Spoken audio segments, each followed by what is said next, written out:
Bismillahirrahmanirrahim. Elhamdülillah ve salatu ve selamu ala Resulillah. Allahümme allimna ma yenfa'una ve enfa'na bima allamtana ve zidna ilmen nafi'an. Hurmatlı okuyucular, biz ulu imamımız, mazhab başçımız, ulu fakih, muhaddis Abu Hanife rahmetullahi aleyhinin Al-Fiqhul Akbar adlı kitabından savağımızı uğulantıp жатабыз.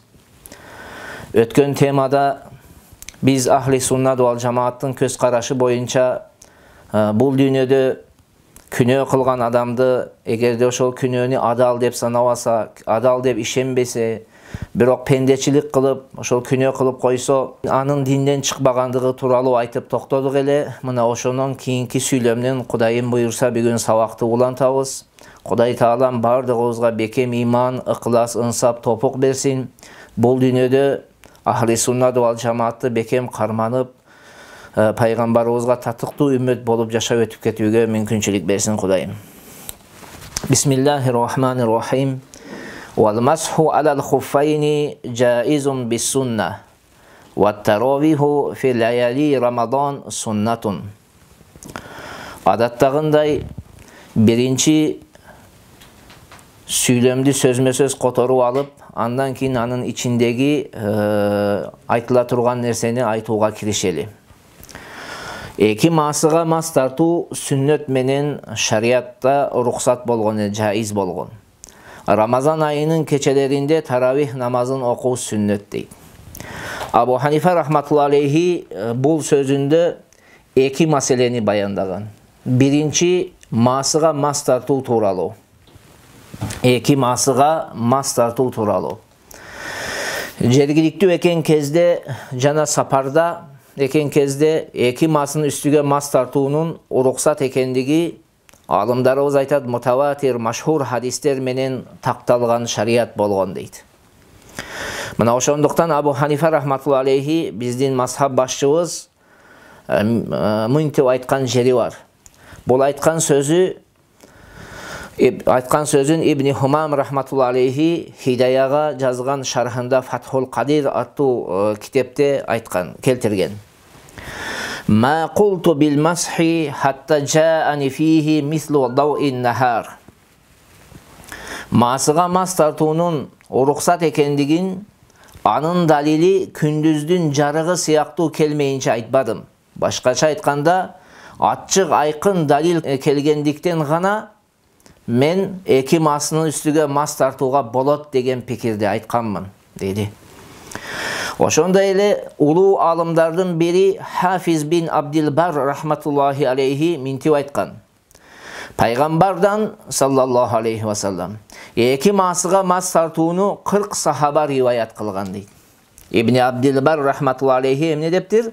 Пайгамбар саллаллаху алейхи ва салламдан эки маасынын үстүгө мас тартууну 40 сахаба риваят кылган дейт. Ошондой эле табиин улуу алымдардын бири Ал-Хасан аль-Басри рахматуллахи алейхи дагы мынтип айткан. Хаддасани саб'уна мин асхаби Расулиллахи саллаллаху алейхи ва саллама анна Расулаллахи саллаллаху алейхи ва саллама кана ямсаху алал хуффайни. Хасан аль-Басри айтат, мага Пайгамбарыбыз саллаллаху алейхи ва салламнын көргөн муундардын 70 киши, пайгамбарды көргөн муундар, сахабалардан 70 киши Пайгамбар саллаллаху алейхи ва салламнын эки маасынын үстүгө мас тарткандыгын эмне кылды дейт? Хадис кылып айтып беришти дейт, риваят кылышкан дейт. Эки маасы. Бул неме? Бул риваят. Сахих Муслимдин шархында Имам Навави рахматуллахи алейхи жазган шархында келет. Бул жөнүндө биз Сахих Бухаринин 1-чи тому 65-чи бетин, Сахих Муслимдин 1-чи тому 156-чы бетин, Фатхул Кадирдин 1-чи тому 99-чы бетин карасак болот. Мына ошол ссылкаларга кирип, ошол темаларга изилдеп карасаңыздар, ошол маасыга мас тартуу тууралуу хадистер, ал тууралуу келген алымдардын пикирлери ушул жерлерде келген. Жана башка китептерде дагы албетте келген.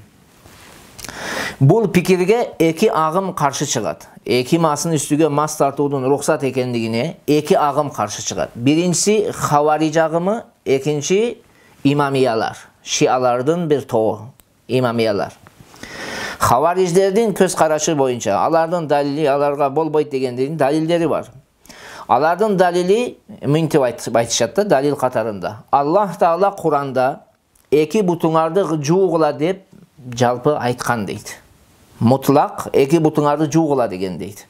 Башкача айтканда, Куранда Маида сүрөсүндө дарат тууралуу келген аятта Аллах Субханаху ва Таала ва аржулакум илал каабайн, силер эки бутуңарды, кызылашыңарды кошуп жуугула деп айткан. Андыктан эки масыга мас тартууга эч бир жол жок дешет. Бул далилдер. Биздин алымдарыбыз бул агымга төмөнкүчө жооп беришкен. Хаварич мутлак жанагындай жалпы айткан деген аятты сүннөт менен, баягы машхур мутаватир сүннөт менен мукайят кылууга болот. Башкача айтканда, масы кийбеген кезде бутту жууш керек. Ал эми масыды кийгенден кийин масыга мас тартууга болот деген деп айтса болот деп чечмелешет. Экинчиси имамиялар. Имамиялардын көз карашы боюнча, алар дагы эки масыга мас тартууду рухсат эмес дейт. Рухсат эмес, мас тартууга болбойт дейт. Булардын далили эки масыга мас тартуу тууралуу келген хадистер мансух болгон дейт. Башкача айтканда, өкүмү жоюлган дешет. Андыктан эки буттун үстүнө мас тартылат деп ишенишет булар. Жөн түп-түз эки бутка мас тартыш керек деген пикирделер. Бул агымга биздин алымдар төмөнкүчө жооп беришет.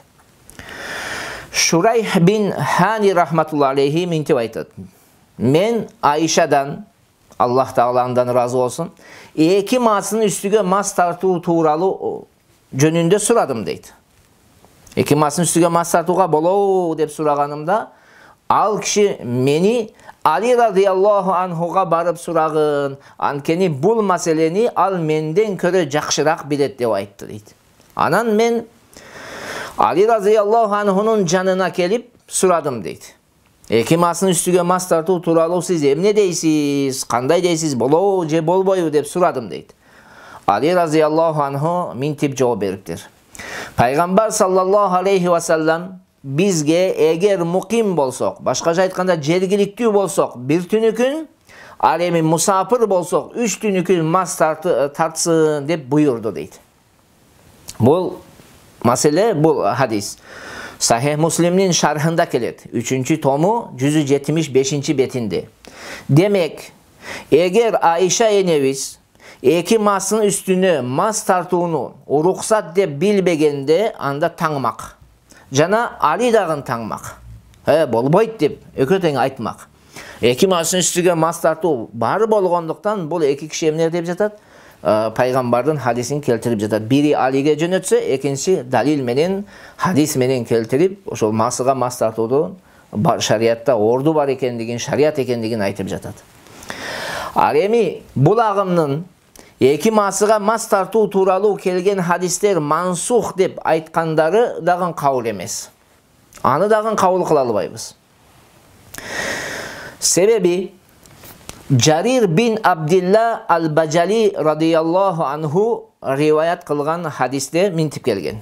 Мынтип риваят кылат да. Жарир бин Абдилла ал-Бажали барап зара кылды. Дарат сындырды, кичинекей дарат сындырды. Андан кийин дарат алып, эки масысына мас тартты. Сахаба Жарир бин Абдилла кичинекей дарат сындырып, дарат сынып бүткөндөн кийин келип дарат алды. Дарат алган кезде эки масысынын үстүнө мас тартты. Андан кишиден жанында турган адамдар: сен ушинтип дарат аласыңбы деп сурашты. Ал киши айтты: ооба, мен пайгамбарды саллаллаху алейхи вассалам ушинтип дарат алганын көргөнмүн деди. Мен Аллахтын элчисин мына ушинтип дарат алып эки масынын үстүнө мас тарткандыгын көргөнмүн деди. Бул хадис Сахих Муслимдин шархы, Имам Навави жазган шархында 3-чү тому 164-чү бетинде келет. Эми Жарир радиаллаху анху айткан, мен Маида сүрөсү түшкөндөн кийин исламды кабыл кылганмын. birinchi Maida suresi tushgan. Andan keyin men islomni qabul qilganman deydi. Demek jo'g'oridagi Jarir'din hadisi darat to'g'ri kelgan oyatdan keyin bo'lganligina ne bo'ladi? Dalil bo'ladi bu. Darat to'g'ri kelgan oyat tushgan. Andan keyin Jarir radhiyallohu anhu islomni qabul qilib, andan keyin al ne qilib darat alib ekimasına mas tartgan.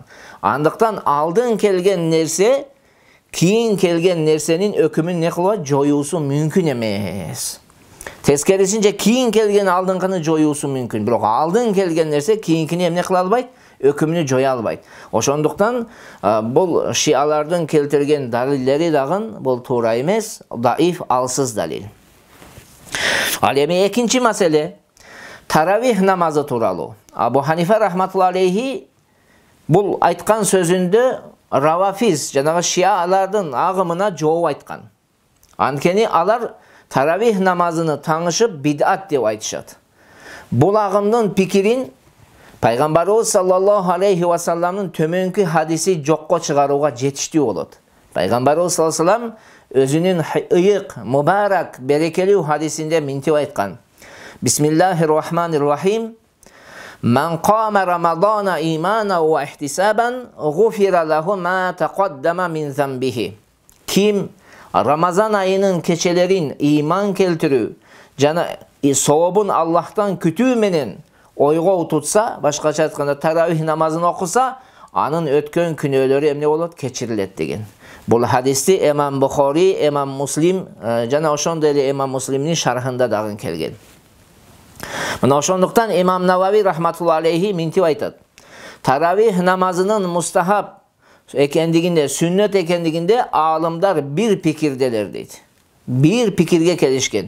Büt alimler ahli sünnet vel cemaatni qarmangan alimlardan bardığı bir doğuş menen oruslar aytkanda yedina glasna emne deşken eken taravih namazını oku bul sünnet dep. Bul turalı dagın egerde kalasanızlar kelecekte Kudayım buyursa Sahih Muslim'nin şarhını tapsanızlar 6. tomu 39. betinde keledi. وَالصَّلَاةُ خَلْفَ كُلِّ بَرٍّ وَفَاجِرٍ مِنَ الْمُؤْمِنِينَ جَائِزَةٌ. Her bir жақшы жаман kişinin artıdan namaz okuğa bolot. Her bir жақшы jana жаман kişinin artıdan namaz okuğa bolot. Bu söylemde Abu Hanife rahmatullohi alayhi ahli sünnet vel cemaatın mazhabın bayandap Havaric ağımına ahli sünnet vel cemaattan çıkıp chettegen bir buzuqu ağımına cevap aytkan. Ahli sünnet vel cemaatın bizning köz qarashimiz boyunca her bir жақшы жаман kişinin artıdan namaz okuğa bolot. Eğer bardık farzlarda atqarsa, biz artıdan жақшы adamбы, жаман adamбы namaz okuy beremiz. Bolgonu buzuqu adamlardan artıdan namaz oku bul makruh bolot, makruh tanzihi bolot. Şunçalık jeri var. Bunday namaz durus bolboy qalat degen түшүнүктө emesmiz. Peygamberimiz sallallahu aleyhi ve sellem dagın özünün ıyık hadisinde İmam Bayhaqi rivayet kılgan hadiste mintib aytadi. Sallu halfa kulli barrin ve facirin. Her bir жақшы жаман kişinin artıdan namaz okuğla. Ve sallu ala kulli barrin ve facirin. Jana her bir жақшы жаман adamga sizler janaza namazını okuğla deydi. Oşonda ele bizden mıqtırak bolğon, bizden taqvarak bolğon, bizge qaraganda Kuday Taala'dan korkuçurak bolğon, paygambardı körgön muğundar dağın buzuqu adamlardan artıdan namaz okuşkan, jaman adamların artıdan namaz okuşkan fasık adamlardan. Abdullah bin Umar radıyallahu anhu, Umar radıyallahu anhu'nun oğlu, Haccaj'dan artıdan namaz okuydu. Tarixti keyin kelecekte okusanızlar Haccaj'dan kim ekendigini bilesizler. Oşonda ele Abu Said Hudri radıyallahu anhu Marwan'ın artıdan namaz okuydu. Oşonda ele Abdullah bin Mas'ud radıyallahu anhu Valid bin Uqba'nın artıdan namaz okuydu. Al kişi arak içeteli. Kala verse bir jolkusunda 4 jolu bamdad namazını okuşkan eken bir günde 4 jolu bamdad namaz okunan. Arak içken kişi eken. Bir oşoğa karavastan Abdullah bin Mas'ud radıyallahu anhu anın артынан namaz okugan. Хавариж ағымының көз қарашы бойынша бузуку адамдардың артынан намаз оқуға болбойт. Бузуку адамдардың артынан намаз оқуға болбойт. Сахабалардың ар бир имандуу жакшы жаман кишинин артынан намаз окугандыктары буларга жетиштүү далил. Буларга далил издештин кадети жок. Бизден жана жокоруда айткандай такварак болгон муун, пайгамбарды көргөн муун, пайгамбарды артынан кадам таштап ээрчиген муун ар бир жакшы жаман кишинин артынан намаз окушкан. Тарыхта мындай нерсе өтө көп келет исламда. Ошондуктан биз жакшы адамбы, жаман адамбы артынан намаз окуй беребиз. Болгону ошол фарздарды бардыгын аткарган болуш керек. Биздин мисалга биздин мазхабтын көз карашы боюнча ошол бизге имамдыкка чыккан адамдын дараты бузулгандыгы байкалбаш керек. Жана фарздарыбызды толук аткарган адам болуш керек. Ошондо намаз окусак болот.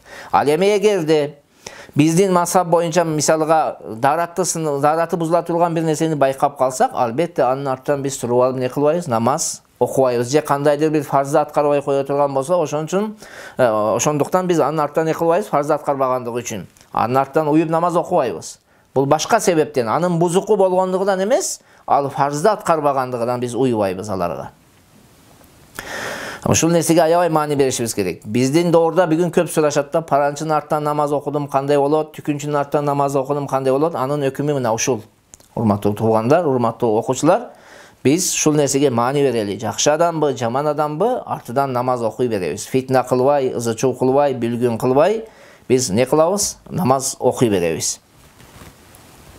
Албетте таква жакшы кишилерди эгер имамдыкка шайланып, ошондой адамдар имам болуп берсе, бул өтө жакшы. Бул фик китептерде бул тууралуу айтып өткөнбүз.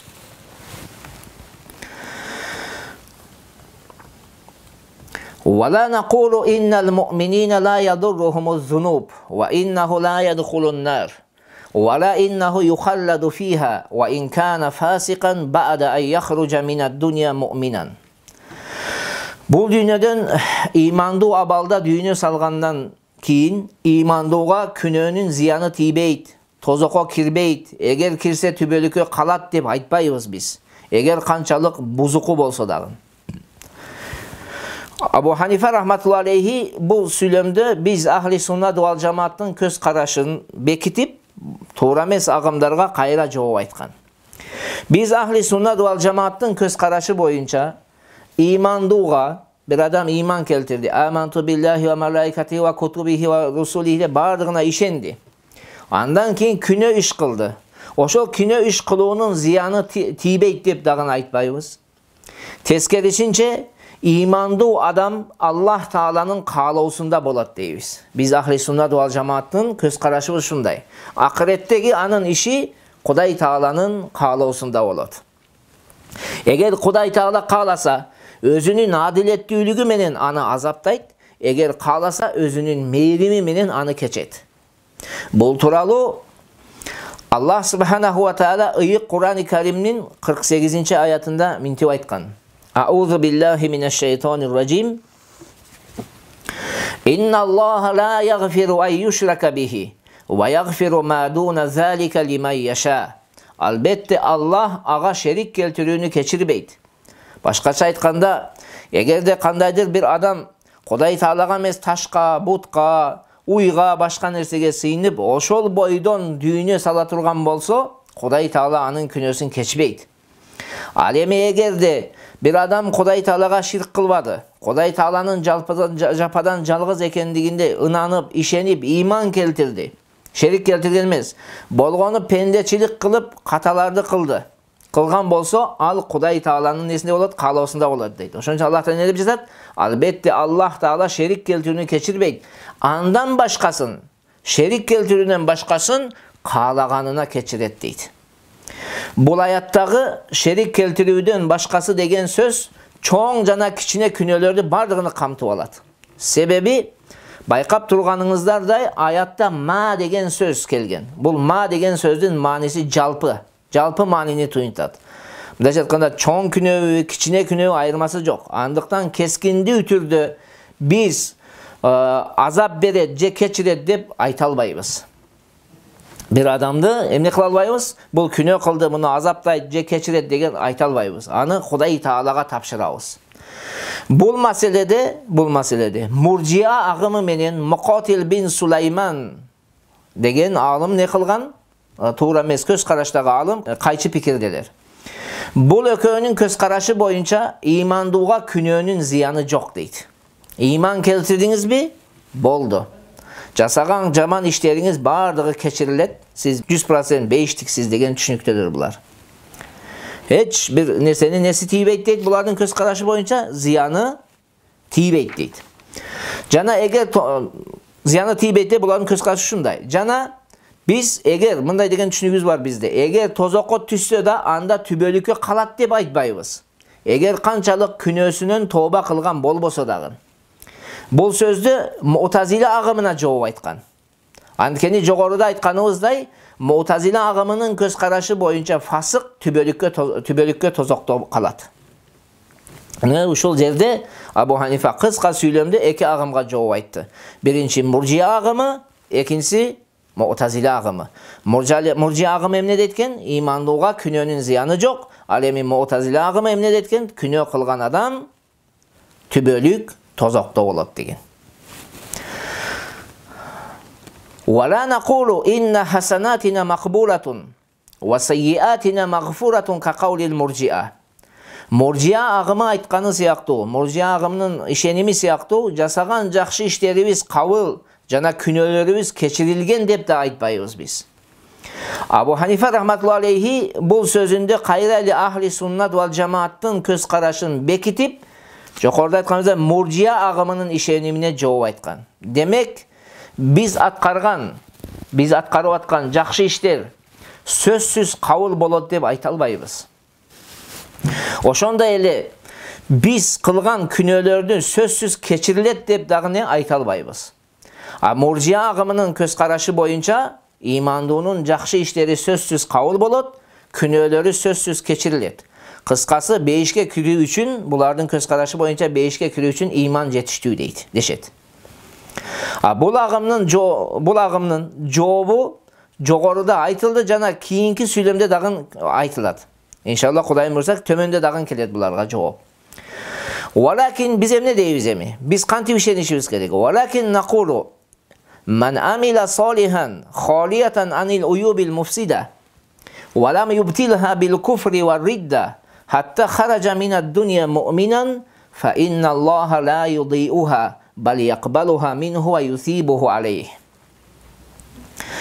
Бирок биз минтип айтабыз. Ким жакшы амалды, аны бузуучу нерселерден таза абалда аткарса, бош абалда. Аны буза турган нерселерди аткарбады. Таза шарият буйргандай аткарды. Анан өлгөнгө чейин, дүйнө салганга чейин капыр болуп кетпеди, же динден чыгып муртат болуп кетпеди. Ошол аркылуу жойбосо өзүнүн жасаган амалын. Аллах Таала аны текке кетирбейт. Тескерисинче кабыл кылып, ага сооп берет. Абу Ханифа рахматуллахи алейхи бул сүйлөмдө кайра эле аткарылган жакшы амалдын кабыл болуу шартын баяндап, кайра эле Муржия агымына жооп айткан. Демек, биздин көз караш боюнча, ахли суннат вал жамааттын көз карашы боюнча, ким бир жакшы амалды бардык шарттары менен аткарса, мисалы дарат алды, намаз окуу үчүн, ниет кылды, ыхлас менен аткарды. Анан аны бузуучу амалдардан не болду? Сактанды. Мисалга эл көрсүн үчүн аткарбады, эл уксун үчүн аткарбады. Анан Аллах Таала ал амалын эмне кылат экен? Өзүнүн берешендүүлүгү менен аны кабыл кылат да ага сооп берет. Болгону адам баласы ошол аткарган ишин өлгөнүнө чейин капыр жана муртат болуу менен жок кылбаш керек, жоюп салбаш керек. Анан биздин Ханафи мазхабта амалдын сообу жоюлуу үчүн, жакшы эсиңиздерге алыңыздар. Биздин Ханафи мазхабта амалдын сообу жоюлуу үчүн капыр болуу жетиштүү. Башкача айтканда, амалдын сообу жоюлуу үчүн капыр абалда өлүү шарт эмес. Эгерде адам көз ирмемче бир куфр сөздү сүйлөп, динден чыгаруучу сөздү сүйлөп, ошол динден чыга турган болсо, канча жылдык жасаган жакшы иштеринин сообу жоюлуп кетет. Kança жылдык. Ошого аябай маани бериш керек. Ошон үчүн ар бир окуучу, ар бир ыймандуу адам атайын фик китептерде алфадул куфур деген темалар бар. Адамды динден чыгара турган сөздөр деген. Мына ошол темаларды окуп, ошол сөздөрдү колдонуудан аябай сактаныш керек. Себеби бир көз ирмемче эгер Кудай сактасын адам динден чыга турган болсо, сиз канча жылдык кылган амалыңыз эмне болот? Сообу жоюлуп кетет. Ал эми Шафи мазхабтын көз карашы боюнча амалдын сообу жоюлуу үчүн капыр абалда өлүү шарт. Biraz эле капыр болуп кайра ыйманга келип, анан ыйман менен өлүп кете турган болсо, анын жасаган иштеринин сообу эмне болбойт? Жоюлбайт дейт булар. Булар айтат, эгер ошол капыр болуп ошо бойдон өлүп кетсе, анан ошол жасаган жакшы иштери, ыймандуу кезинде жашаган жакшы иштери бүт жоюлуп кетет дешет. Эми буга далил Аллах Таала эмне кылат дедик? Текке кетирбейт, кабыл кылат дегенибизде далил Аллах Таала мынтип айтат. Аузу биллахи минеш-шейтонир раджим. Инналлаха ла юдиу ажрал мухсинин. Албетте Аллах Таала жакшы иш кылгандардын сообун текке кетирбейт. Башкача айтканда аны берет. Аны берет. Башка аятта Аллах Субханаху ва Таала Али Имрон сүрөсүнүн 171-аятында мынтип айтат. Ва анналлаха ла юдиу ажрал муъминин. Аллах Таала ыймандуулардын сообун текке кетирбейт дейт. Ушул аяттардын негизинде биз эмне дейт экенбиз? Кудай Таала биздин амалдарыбызды эгер рия кылбасак, муртат болбосок, эл көрсүн, эл уксундарынан сактана турган болсок, кабыл кылып, өзүнүн берешендиги менен эмне берет? Текке кетирбей сооп берет дейбиз. Аллах Таала ыйык Кур'ан-ы Каримде Бакара сүрөсүнүн 264-аятында мынтип айтат. Я аyyuhallazina amanu La tubtilu sadaqatikum bil manni wal adha kalladhi yunfiqu malahu ria'an nas. O imandular, sadaqаңарды милдет кылуу жана ыза берүү менен бузуп албагыла. Адамдарга эл көрсүн үчүн садака кылган кишилер сыяктуу дейт. Эгерде эл көрсүн, эл уксун боло турган болсо, ал амалыбыздын сообу жоюлуп кетет экен. Ал тууралуу төмөндө келет дагы кайра. Пайгамбарыбыз саллаллаху алейхи ва саллам дагы өзүнүн ыйык хадисинде мынтип айткан.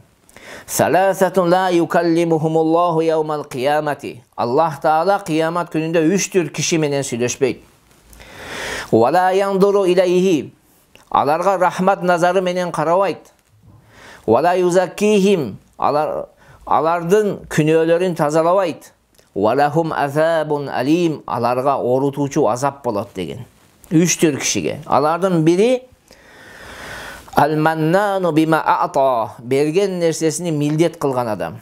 Экинчиси wal musbilu izarahu, багалегин кызылашктан төмөн кылган адам.